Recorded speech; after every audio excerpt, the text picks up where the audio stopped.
সালাম আলাইকুম দর্শক, আশা করি সুস্থ এবং নিরাপদ আছেন। অনেকদিনই ভিডিও আপনাদেরকে দেওয়া হয় না, আমরা বিভিন্ন ব্যস্ততার কারণে। সামনে নির্বাচন, আজ আমাদেরকে দল আছে বাংলাদেশ তবরা ফেডারেশন পার্টি। তো যদিও আমরা এবার জোটগত ভাবে নির্বাচনে অংশগ্রহণ করতেছি, তো হঠাৎ করে উপরমহল থেকে আমাদেরকে আজকে খবর দিল যে আমাদের জরুরি বৈঠকে বসবেন আসন ভাগাভাগি নিয়ে। আমাদের চাপের সঙ্গে নিয়ে আমরা ইতিমধ্যে ঢাকার উদ্দেশ্যে রওনা দিয়েছি দৌলতী তহস লঞ্চে।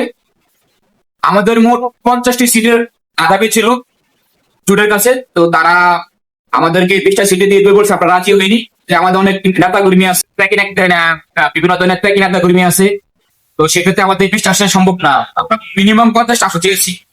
আমরা চেয়ারম্যান সাহেব তিনি একাই 20 আসনে লড়াই করার কথা ছিল, যদি এখন যেহেতু আসন অনেক আমরা কম পাবো, সেক্ষেত্রে উনি কিছু আসন ছেড়ে দিবে। তেমনি মূলত 3টি আসনে উনি এবার নির্বাচন করবে। তো আমাদের চেয়ারম্যান মহোদয় যে 3টি আসনে নির্বাচন করবে তা হলো আমাদের লাহি জঙ্গল 3, হোসেনহাট 5 এবং মির্জিডার 6 থেকে। মূলত এই 3টা আসন আমাদের চেয়ারম্যান সাহেবের প্রোগ্রাম। বাকি আসনগুলা আমরা আজকে যাবো, মিটিং এ বসবো।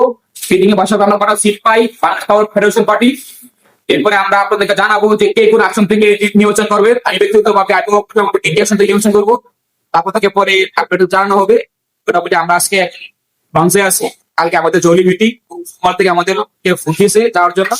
ঠিক তারা আমাদের কটা আসন দেয়, আপনাকে সব আপনি জানানো হবে।